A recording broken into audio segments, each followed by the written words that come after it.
Adult beverages are poured. The kids are asleep. Welcome to New Dad Gaming.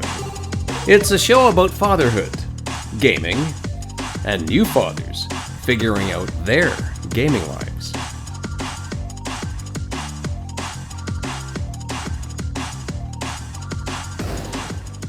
My name is Trevor, and I have a 9-year-old and a 7-year-old. And I'm Jeff. I have a 14-year-old and an 11-year-old. Each week, we try to show that just because you became a dad Does not mean it's game over. All right, I'm gonna throw a quote at you and see if it resonates at all. Okay. And it's the most dad quote ever. So Perfect. There's no such thing as cold, just being unprepared. Yeah. And it's like, it's just, Right? And you could imagine you're sitting there freezing, and all of a sudden your dad comes up and says like, there's no such thing as cold, only being unprepared. So, Thanks, Dad. thanks, dude. That makes me feel better. Yeah. Now this quote came to my mind because I recently took an epic journey. Well, sorry, it was a 2-hour journey. But I went down. It's a long journey, just for what it was. I'll try to keep this brief. This is a gaming show about fatherhood and gaming. I always do like a diatribe. Got into motorcycle riding when I turned 40. Midlife crisis. Decided to go for it. Had a fantastic time. Absolutely love doing it. Greatest time that I discovered that I can do my hobby, and I think dads will relate, is you can try to do what you like at night, but then you're tired and you're going to suffer. But the morning, especially like on the weekends, is a real gem of a time to be able to get like a little bit of dad time in for something you want to do. So you want to go off and appreciate something, wake up before the kids are up for the day, for the rest of the household, right?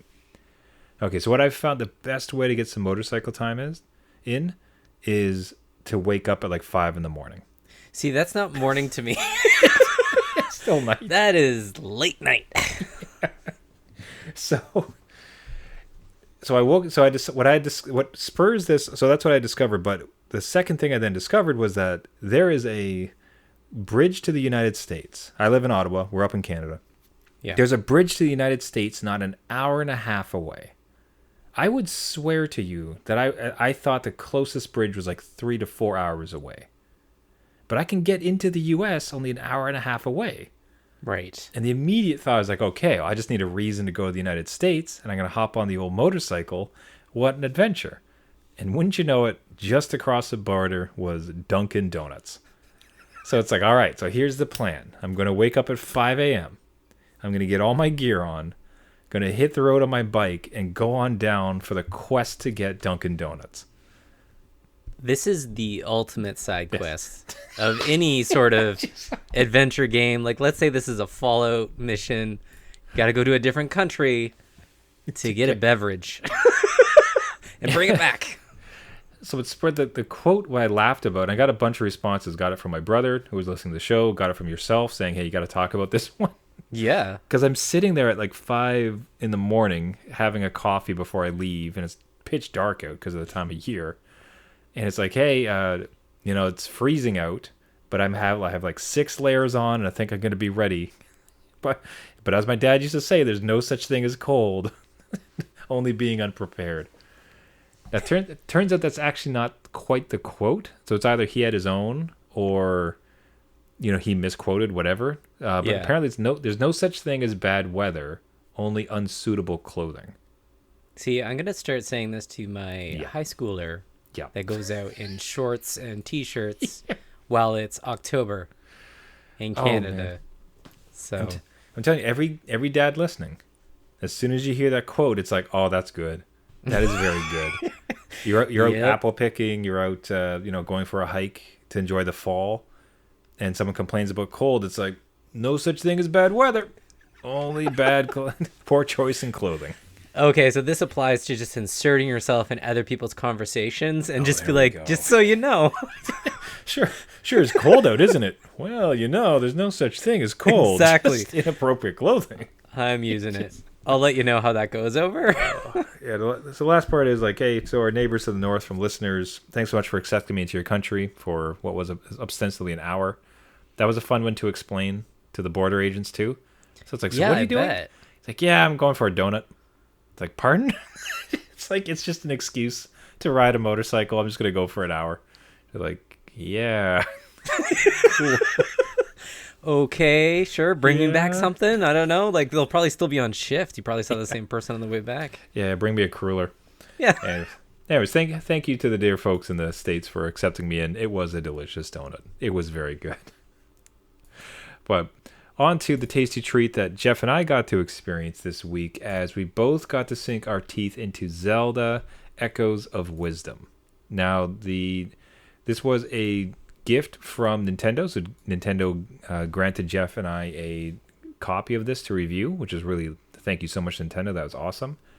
From other companies, as we've always kind of stated on the show, we have received game codes, and we've not reviewed ones that we didn't necessarily like. So to be very super clear, we're not our review of this isn't necessarily tied to the fact that it was a gift. But yeah, tell me your thoughts about it. Like, what was your takeaway as you're starting to play this game? Yeah, this was one I was keeping my eye on, and my kids, especially my 11-year-old, really wanted to play this game.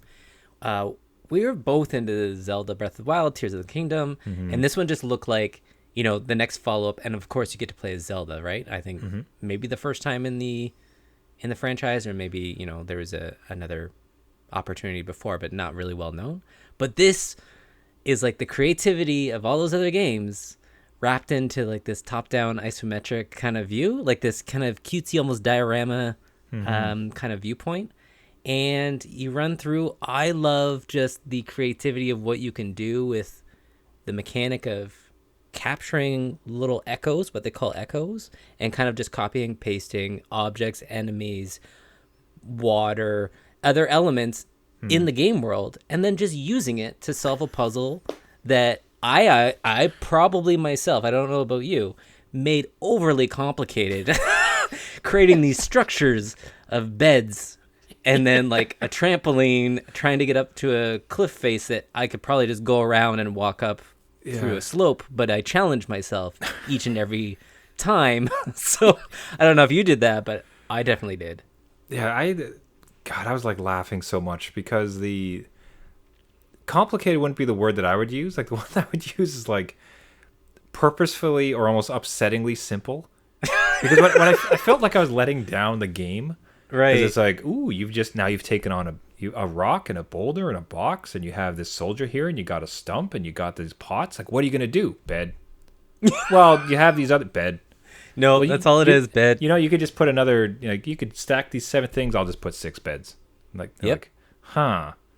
Yeah, you can solve it that way. Like I felt so uncreative sometimes, where it's just like, why would I mess? Why would I go with any? Why have hamburger when you can have steak? It's just every solution, everything seemed to be solved by bed. And then the best part, in talking about the bed, the other thing that I noticed is that with this game, which is a lot more puzzle focused than I expected. I was expecting that it's basically just going to be like your Link, but your Zelda, and it's going to be the same, rigmarole. You got your bombs, you got a sword, you have a shield, and they really do throw a switch like a switcheroo at you, because you begin the game as Link, yes, with the sword. Now we know you're going to be Zelda, right? So that's not the switch. What I mean is that the beginning gameplay is you fighting things classically with a bow and arrow and a sword. Yeah. So he goes away, so I immediately think, oh, okay, I'll pick up the sword. This is just going to be that. But it never showed up. And instead, it turned into 2 things. It turned into a wild Pokemon-like, where you're capturing... And that was such an amazing surprise. The first time you defeated an enemy, like a bat that was diving or whatever. Yeah. And it's just sitting there available. Like, wait, can I... Yeah. Do I just get to craft bats to attack on my... Oh my god, I can! Yeah. And then you beat a soldier. It's like, okay, well, there's no way they're going to let me just make as many pig boys with spears as I want. Oh my god, they did. Yeah. I could put like 3 pig boys and just throw them around. This is crazy. Oh, for sure. It was this sort of delight in experiencing that, but it's this embracing of chaos, much like Breath of the Wild, or what was the second one after Breath of the Wild? Tears of the Kingdom. Yeah. Just fully embracing chaos, because at some point you get a fire thing, and the next thing you know, the entire forest is on fire. Yeah. And then you could just lay a bed down and go to sleep and regain all your health back. It's just like the level of you pick up the game and you would be forgiven for thinking it's going to be just a straight and narrow, obvious, like pseudo port of an old game, but just now switched with Zelda. And instead, they really seemed to like swing for the fences and got like silly with it in a great way.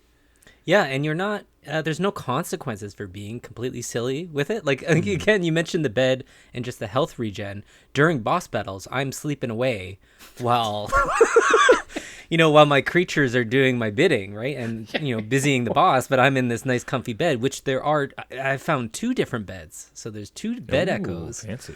And I can regain all my health and not just worry about any sort of potions or anything. So I like that things are kind of broken in a way that just makes you kind of smile. And the first time that I actually figured out that you can kind of like freeze yourself to one of your echoes. So spiders can climb anything. And if you freeze yourself with them, you can automatically climb up anything because the spider will just go up the cliff and you'll attach yourself to it. And now you're at the top of the cliff.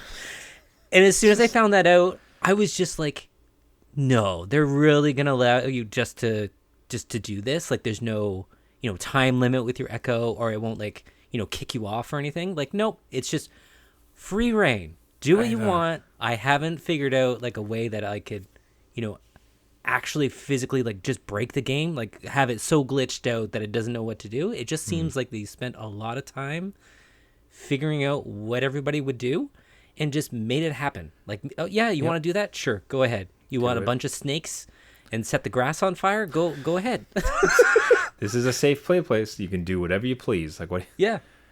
6 spiders in a bed and a fire element and a wall climbing monkey. Man, whatever. Go. Enjoy. Yeah.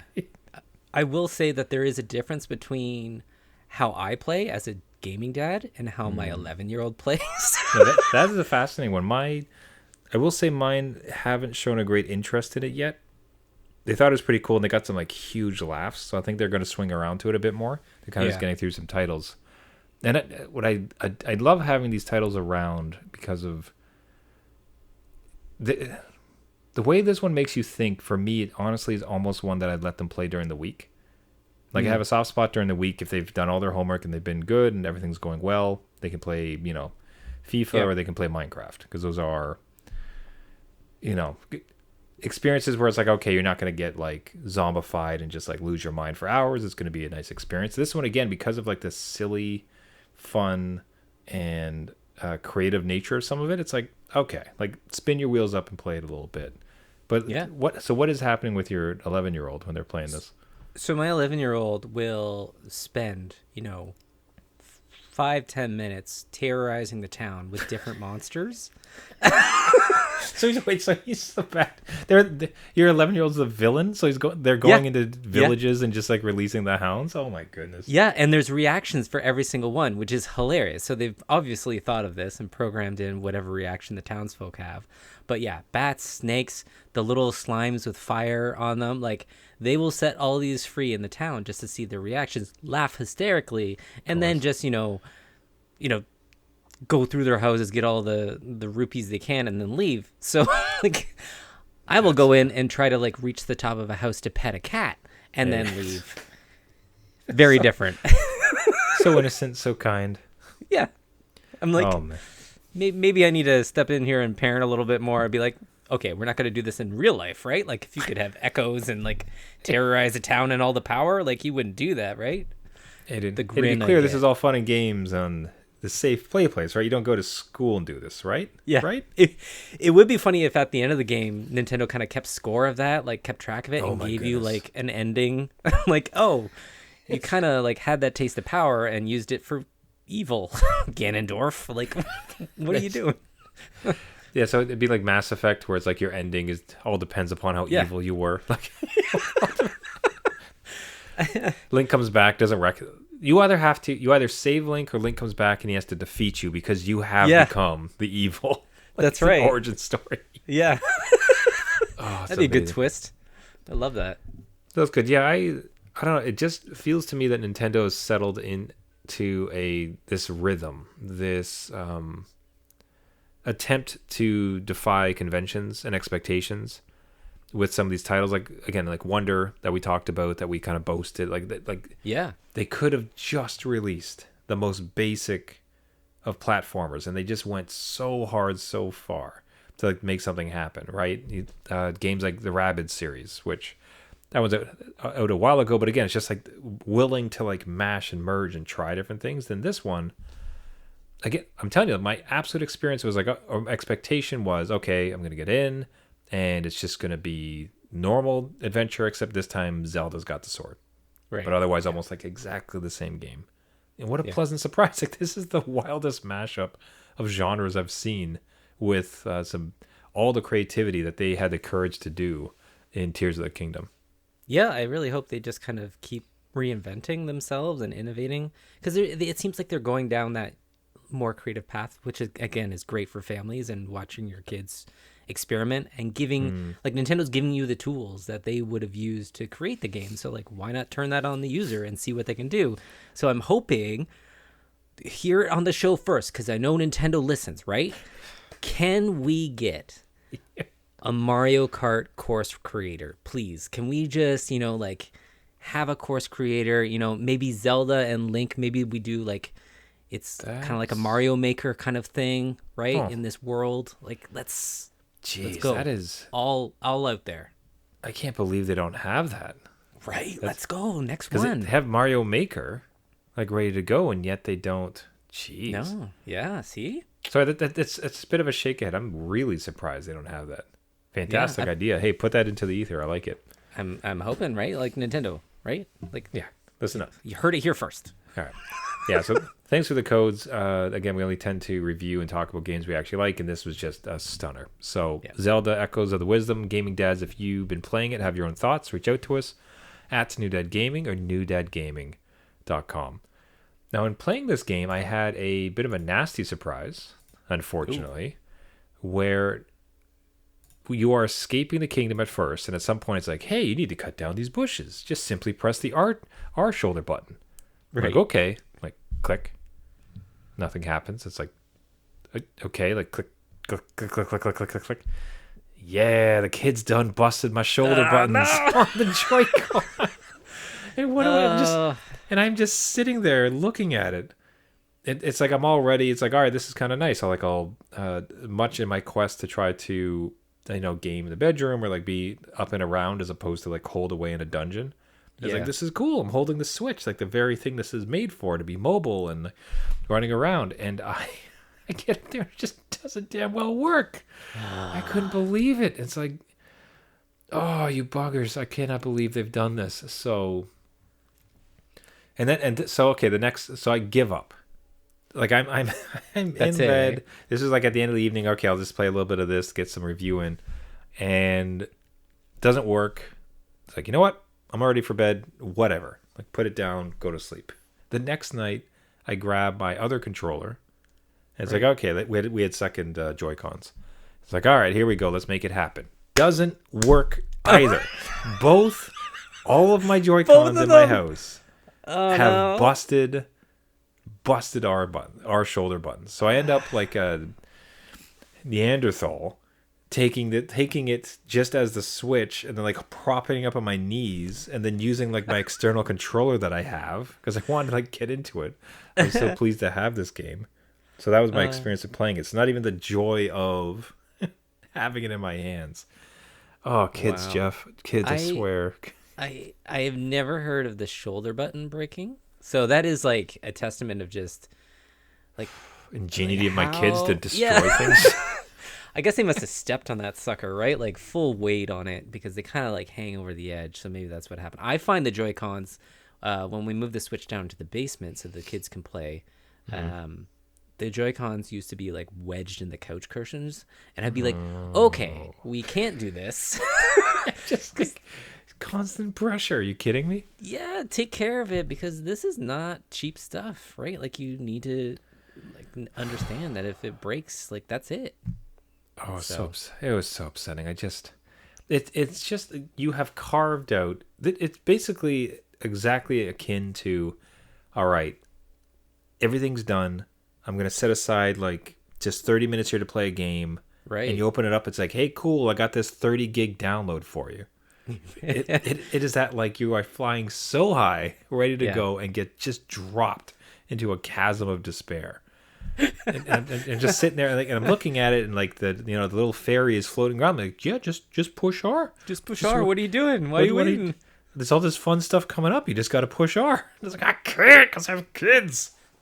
It's so true that you just kind of you give up. You're like, well, I'm all like settled in bed. I'm ready to play this. I am not wandering around trying to fix this thing.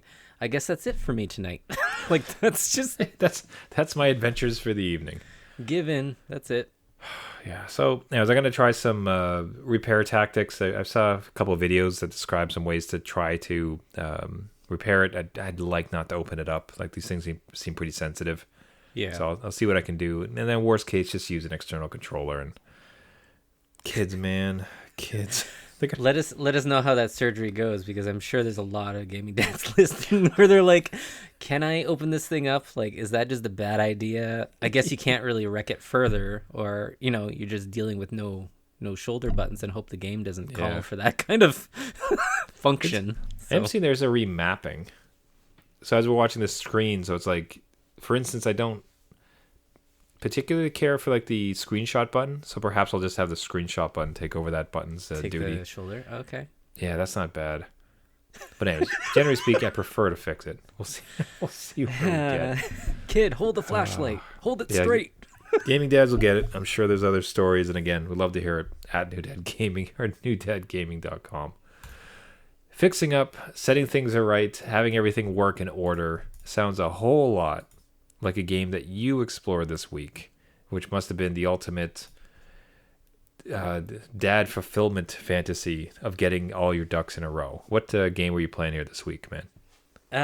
So I downloaded Satisfactory, and Satisfactory is a game, like you were mentioning, about just organization, right? Just strictly organization, right? You have a lot of chaos in your life. You have a lot of kids, a lot of toys in the basement, and you're like, hey, look, I'd really want this all organized.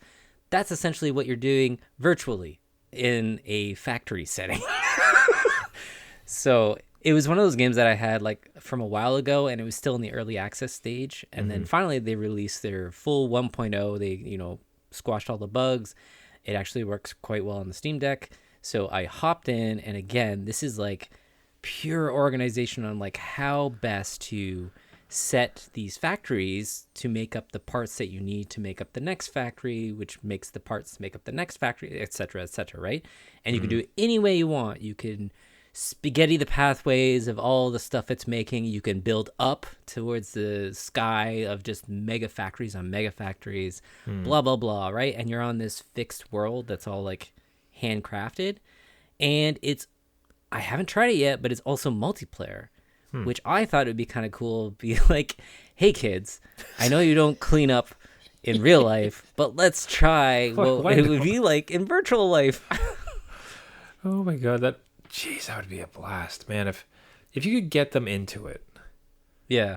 Like the thought of like you and your kid just sitting there trying to come up with the most convoluted series of conveyor belts to try to achieve a task. Like that sounds like an absolute riot. It would be a lot of fun and a lot of like funny frustration, because you have to balance a lot of things, right? And one of them is power, and if you don't have enough power to machine, the whole fuse flips, right? And then you have to figure out who did it. Right? The classic whodunit.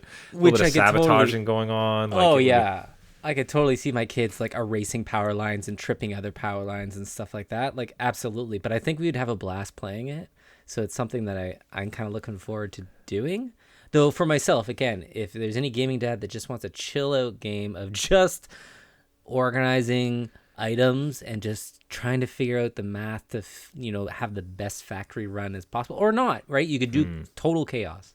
This is just that chill game. Again, there's no real end game behind like, you could finish it in some way. I've heard that there is an ending, but otherwise you're just making a huge worldwide factory and being your own Amazon product warehouse. Maybe it's just like Amazon Prime on how best you can achieve that. Just making one thing go to the next. 1, 2, 3, 4. Right. I think we differ in this way, because I do find I've kind of bucked off of games a few times because of this. But when it is resource gathering, so the organization, the creativity, like putting things in order, like that seems kind of like fun and interesting. I did see a bit of digging where he was like slamming into like limestone to try to pick up materials to get things started. I tend to bounce off of that because I find it tedious. Is that something you enjoy as part of like kind of the zen like just flow of this building, or where do you land on that? No, absolutely not. It's like nothing could be farther from the truth, in fact. yeah, no, it's there absolutely to annoy you and push you to the automated stuff. So like that handcrafting stuff is honestly maybe 10 minutes just to get the startup materials to make your first automatic miner. And then the mine goes by itself and the resources don't run dry, nothing like that. Okay. It becomes more of an issue when like you're on like power level and you have to manually insert stuff to burn. It's not coal, but it's like biomatter or whatever. Yeah. But that pushes you to get like a coal factory or a nuclear power plant, just that it's automatic, right? So it's constantly just saying, hey, I know you don't want to do this, so work towards the next tier, and it's automatic, and then that's out of your life, and you can focus on other things. So yeah, I don't like the click, click, click, and you're trying to get stuff. I don't like it, and I scooted past that tier really quickly. Gosh, that's impunitive. Because I'll say, like, I would like to return to No Man's Sky. To see all of the things that they've come up with, like all the new releases. And I would always just get to a point where it's like, okay, you need to collect, 50 Farbenfurbens. Like, would insert name here. Yeah. Except it's not on this planet. It's on the next planet. Then you got to go there, but you can't get that because you need first 6 Zibbity Zorps before you get your Fligenflagons. So you have to get the fuel, and then, yeah. And then you have to get, and that the fuel thing like pissed me off to no end. It's like, this is a space game about doing the stars, and you're having me refine fuel. Like, come on, like landing power was one as well for it, right? And I understand, like at some point you get to a part in the game where it's not problematic. Like it just, you have so many, it doesn't really matter anymore. But it's just right. There was always a point I got to the game where it's like they required so many resources, and the only thing I was doing is like running around, chopping trees or something. And it's like, this is not fun in the slightest. I am actively hating this. Yeah. So it takes that and says, you don't like that. Okay. Make a factory. Here's how you can actively avoid that if you would like to. Yeah, but that's funny that it is very No Man's Sky, like with like the resources and materials, less, flying around or run around. As soon as you can see it, it's there forever, and you just, automate it. You're just automating in the most mindless way possible. Yeah, some of the even the base building of this, and not so much the UI, a little bit of the UI. You almost see like some. It almost feels like it's adjacent to No Man's Sky, but just like, hey, remember the base building you didn't really like of No Man's Sky? Yeah. What if that was the only thing you did? Satisfactory. You're gonna love this. Everything you do in this game is. God, yeah, that's awesome. I like that it works on the Steam Deck too. So hey, like gaming dads, if you're playing this one, like reach out to us, let us know how your game's going. Maybe we can get a dad session going on one of these planets. See how effective all these dads can be. It'll be a dad v kid. That's right. And the kids will probably have like the wild creative ones that barely works, and the dads will have this like super structured. One would hope, right? I mean, come on, we have a lot of experience. Oh, we need more fire. It's freezing out here. Well, it's not no such thing as bad weather, just inappropriate clothing. This is perfect. Yes, absolutely. Take that to the banks, everybody. All right. That'll wrap it up for the week, everyone. Thank you so much for listening. This has been New Dad Gaming. If you'd like to reach out to us, if you have your own Dunkin' Donuts story, if you have the next adventure I should look into when biking around the States, now that it turns out I'm so close. If you have game recommendation, thoughts on Zelda, or Satisfactory yourself, we'd love to hear from you. Reach out to us at New Dad Gaming on social or newdadgaming.com. Interacting with you guys, listening has been one of the best parts. And even if it's just a friendly hello, love to see it. If you are a new listener and you haven't yet subscribed, please consider doing so. It really does help out the show. Jeff and I really can't stress that point enough. If you do go to any of the podcasting networks, Google, Spotify, iTunes, Caster, anywhere where you get your podcasts, and look for New Dad Gaming. If you do subscribe, thank you so much. And especially if you leave a rating or a comment, it helps the show tremendously, helps us getting it out there to as many gaming dads as possible. Once again, everyone, thank you so much for listening. We'll see you next week. Until next week, my name is Trevor, and I have a 9-year-old and a 7-year-old. And I'm Jeff, a 14-year-old, 11-year-old, and echoes of my kids that can help out with the house and organize everything. Echoes of fires in the forest past. And beds. Nothing but beds. Yeah. Perfect. Remember, everyone, just because you became a dad Does not mean it's game over.